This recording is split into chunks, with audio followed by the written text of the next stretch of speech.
Okay, so we just got a call for a patient in the emergency room with trigeminal neuralgia, and Dr. McLaughlin's going to go over his thoughts on our walk to the ER. So this is by report from the emergency room physician.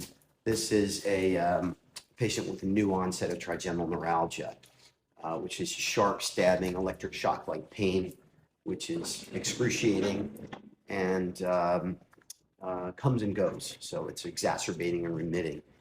And this person's never had it before, so we're going to go in and take a look at them, make sure they've had at least a CT scan.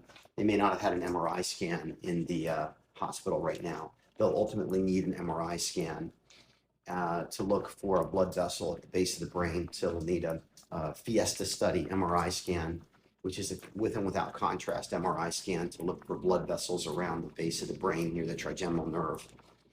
And if it's really a good story and classic symptoms, we'll probably start them on a medication. Tegretol is usually a great one to start with. It's both diagnostic and therapeutic. It not only will quell the pain, but it also will give us a good indication that this is trigeminal neuralgia. So I'd probably start them with Tegretol.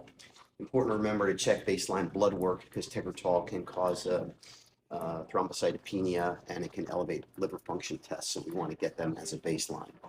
All right, so we saw this patient and they have pain in the V3 distribution.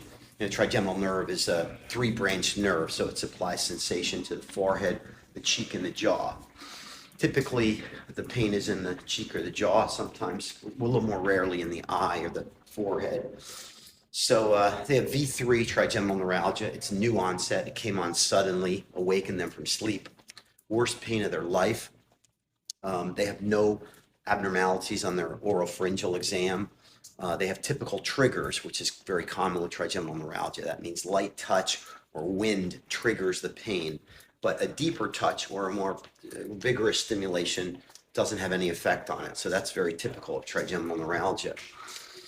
So they have those symptoms. It's typically caused by a blood vessel compressing the trigeminal nerve at the dorsal root entry zone, which is the junction where the brain stem goes out to the area where the nerve forms a ganglion. The ganglion is like a mini brain of the nerve, and it sits inside the skull. So there's a little branch between, a little division, which is called the dorsal root entry zone, and that's where they're susceptible to compression and irritation.